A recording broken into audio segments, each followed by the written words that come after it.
To order, brethren!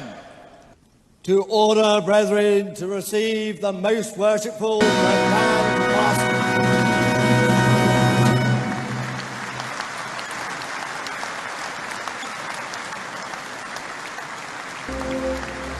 King Solomon sought to find one skilled in the art of building.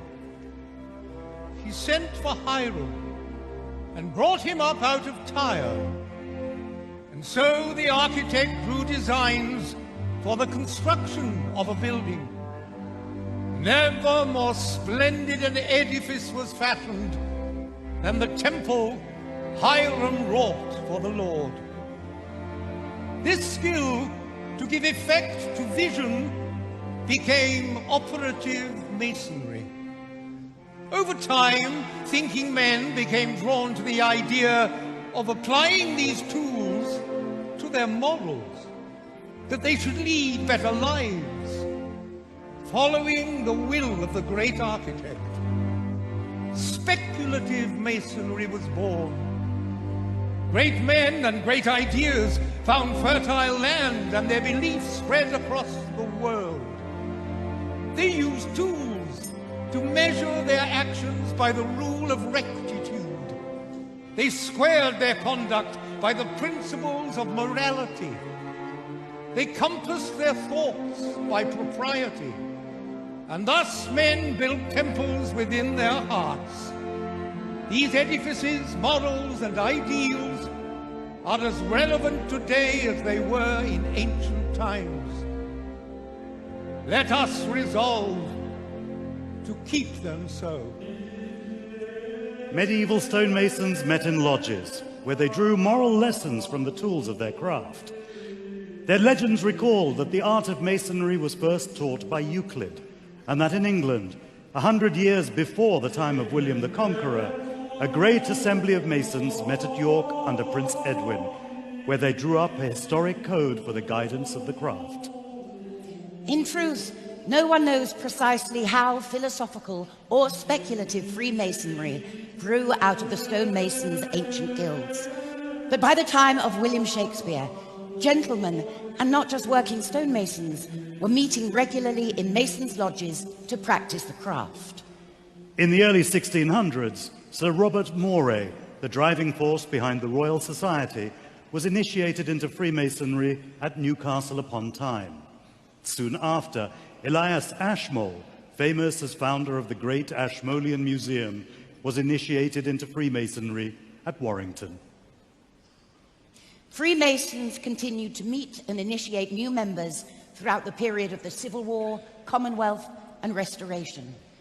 Then, exactly 300 years ago, in 1717, something happened in London which altered and shaped Freemasonry forever. After the Great Fire of London, St. Paul's Cathedral had been newly designed and finished by Sir Christopher Wren. It was a triumph of stone and skill. In its shadow, 4 London lodges of Freemasons met together and took a momentous step. Like the builders of old, each Freemason takes up the square and compasses. As he applies these tools to his morals and becomes more skilled in the craft, he progresses from entered apprentice to fellow craft, and finally master mason. In rich ceremonies of timeless drama, he is presented with centuries of wisdom on life's greatest questions, on birth, life, and death. He is guided to reflect on the brotherhood of man dwelling together under the eye of God, and the ways in which each can so conduct himself as to live respected and to die regretted. Through these unique experiences, each brother carves a stone of the great temple in his own way.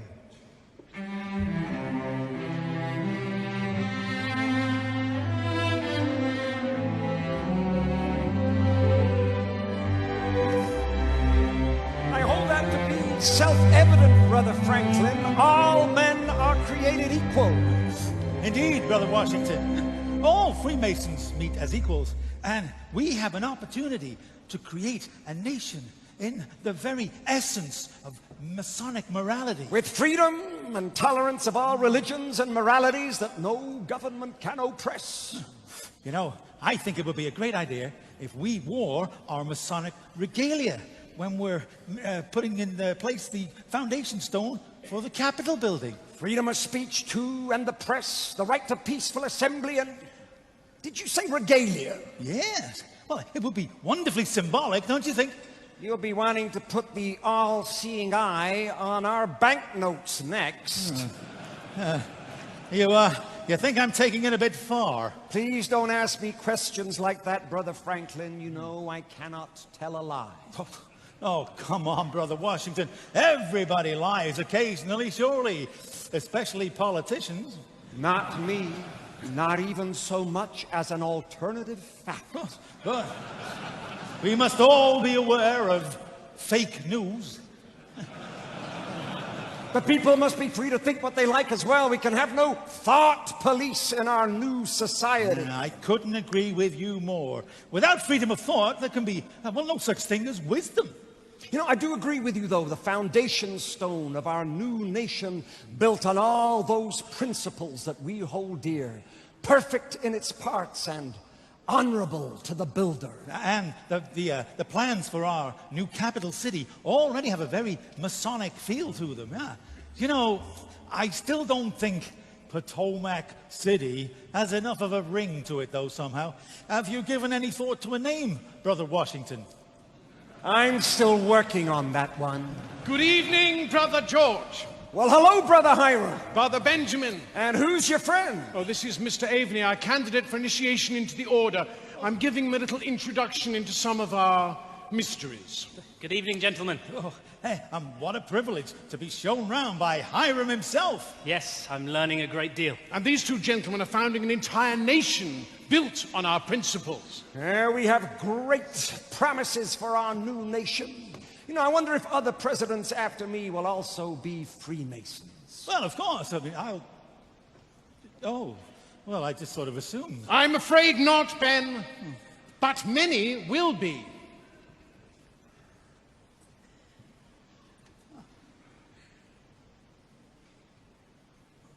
And Freemasonry will become embedded in the American culture. And the I will appear on the banknotes. Oh, God. As will your face. Oh, God. And in years to come, these principles will be honored with a gift from your French brethren. A gift that will be a welcoming beacon to the poor and oppressed when they journey to your great land. Brother Bartholdi. I've always liked the French. What's that? This is the statue we are giving you.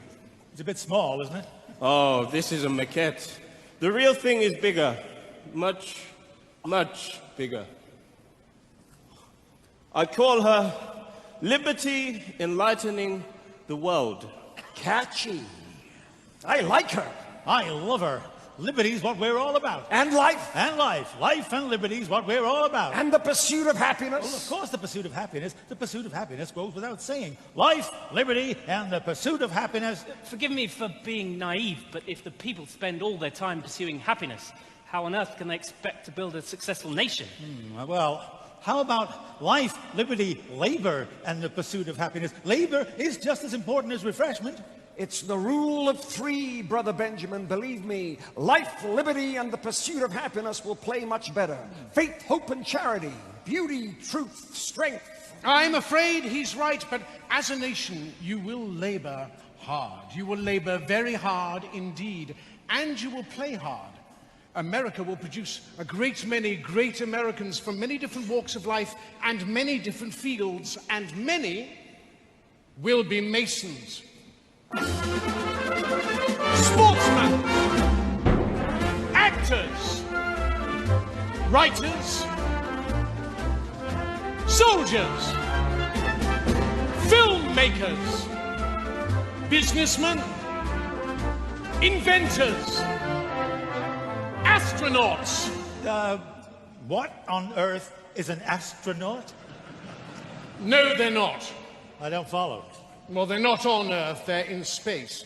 In fact, Brother Buzz Aldrin was the second man to walk upon the surface of the moon. That's the best thing I've heard this evening.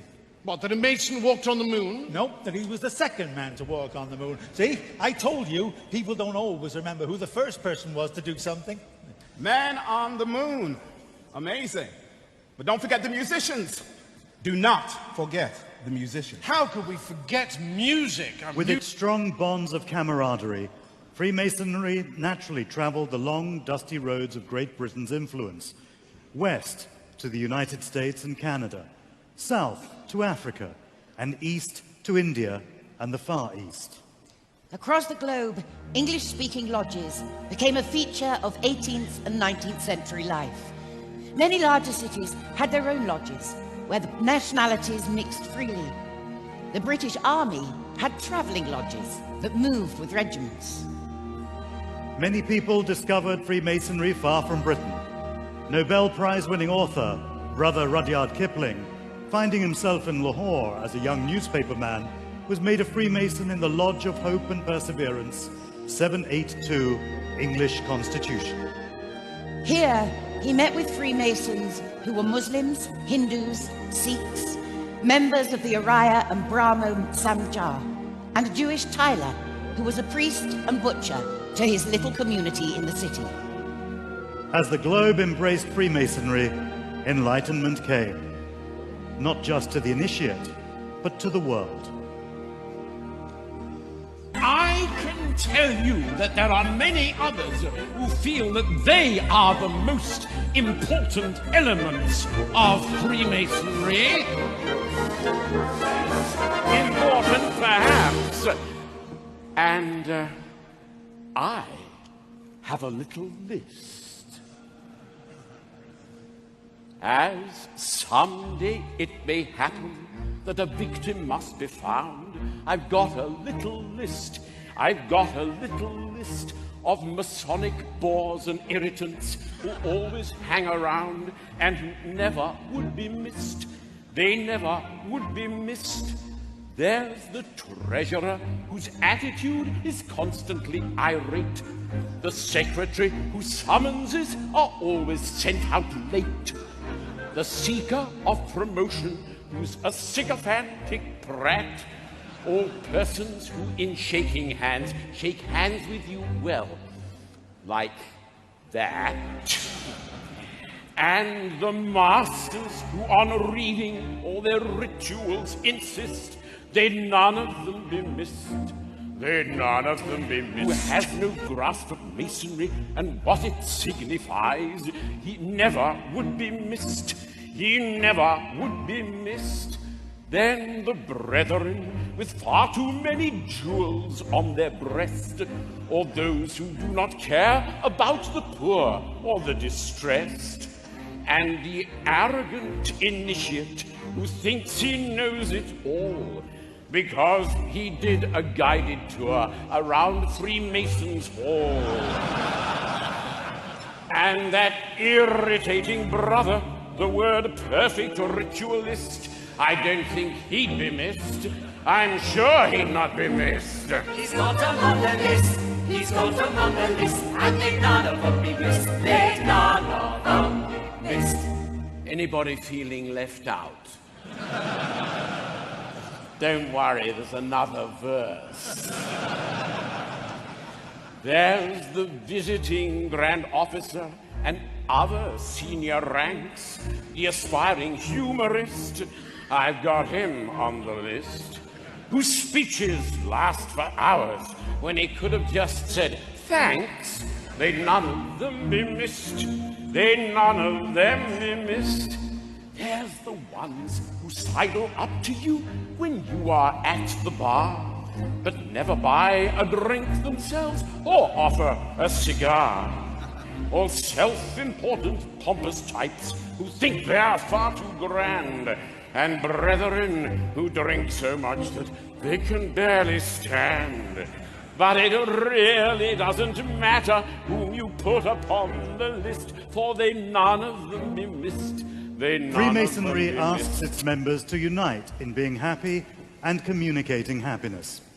It values humor highly, and meetings and dinners generate much laughter. In its earliest days, Freemasonry thrived as a haven away from endless political violence and war. Ever since, it has always sought to foster peace and unity. But when the terrible blight of war has ripped societies apart, Freemasons have served their countries and communities with distinction, while continuing to draw hope and inspiration from the craft. Around the world, Freemasons have always been encouraged to think of the needs of their fellow creatures. In World War I, Freemasons were honored with over 100 of the 628 Victoria Crosses awarded for valor, and similar sacrifices and gallantry have been displayed by Freemasons down the ages and across the globe. Masons have also seen beyond the flags and uniforms of nations to the individual human tragedies of war and sought to keep alive the spirit of universal brotherhood. In the United States, during the Civil War, Freemasons met across the Union and Confederate divide to celebrate their common rituals and shared humanity. In World War I, after the numbing slaughter at Ypres, a Canadian prisoner of war and a German guard struck up a Masonic friendship that sustained them both. And today, Freemasonry remains an active part of military life in many countries. The darkness you saw and endured may continue. Those who know no better will continue to fight, and innocence will continue to suffer. You have found solace and refuge. In your wisdom, you've chosen a better path. I only wish I could do more to aid those in need of light. You can and you will. Resolving the conflict in one's own mind is the first step. Everything else will follow. Am I worthy enough to teach others? Brother Goethe said that magic is believing in yourself. If you can do that, you can make anything happen. All you have to do is believe. We cannot deny our bloody history, but we can unite and create peace. Brother Mozart wrote a piece of music which best illustrates this complex thing. In perhaps his most Masonic of all his operas, The Magic Flute, all you have to do is listen.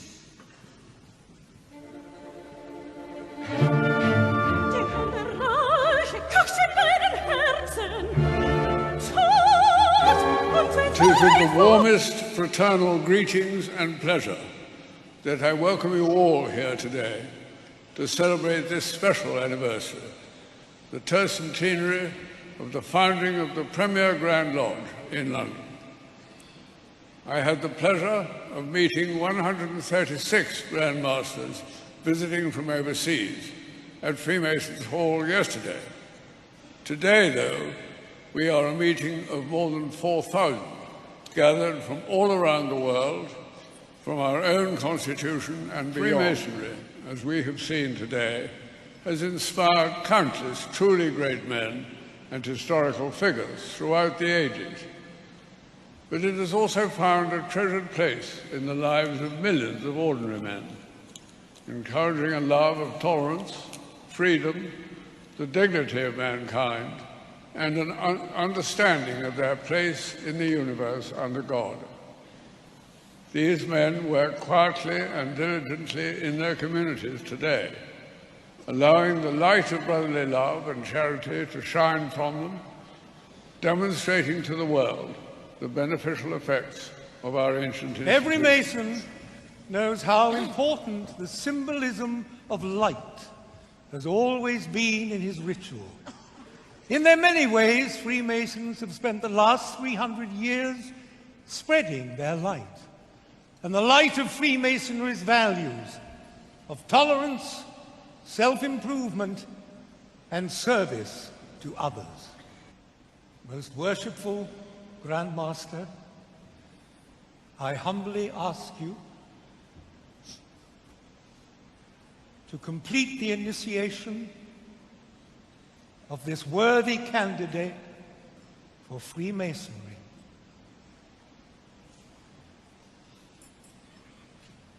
Having been kept for a considerable time in a state of darkness, what in your present situation is the predominant wish of your heart? Light. Let that blessing be restored to the candidate.